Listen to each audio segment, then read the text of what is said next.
গঙ্গার জল বৃদ্ধিতে বন্যা আশঙ্কায় ফারাক্কার একাধিক গ্রাম। আপনাদের জানিয়ে রাখবো আরও একবার, ফের গঙ্গার জল বৃদ্ধি আর তাতেই বন্যার আশঙ্কা করছেন ফারাক্কার গ্রামবাসীরা।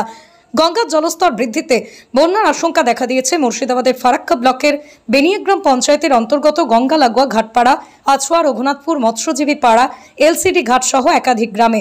স্থানীয় বাসিন্দাদের অভিযোগ, এবছর যেভাবে গঙ্গার জল দ্রুত বৃদ্ধি পাচ্ছে তাতে তাদের রাতের ঘুম উড়ে গেছে।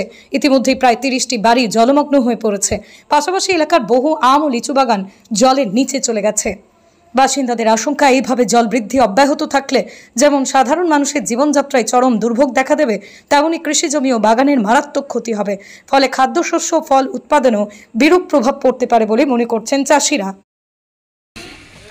জলটা বাড়ছে, এক সপ্তাহ আগে থেকে জলটা বাড়তে বাড়তে এত পর্যন্ত এসছে। এখন জলের অবস্থা কীরকম? জলের বেগটা প্রচুর আছে। ঘরে জল ঢুকছে? হ্যাঁ, ঘরে জল ঢুকেছে। কতটা বাড়িতে এখনো পর্যন্ত জল ঢুকেছে? প্রায় 20-30টা বাড়িতে জল ঢুকেছে। এইরকম জল বাড়লে, গঙ্গার জল বাড়লে বাড়ির লোকজনের থাকার কতটা সমস্যা হতে পারে?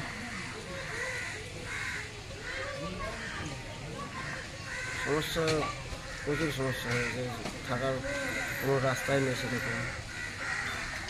এটা কি প্রত্যেক বছরই এরকম সমস্যার মধ্যে পড়তে হয়?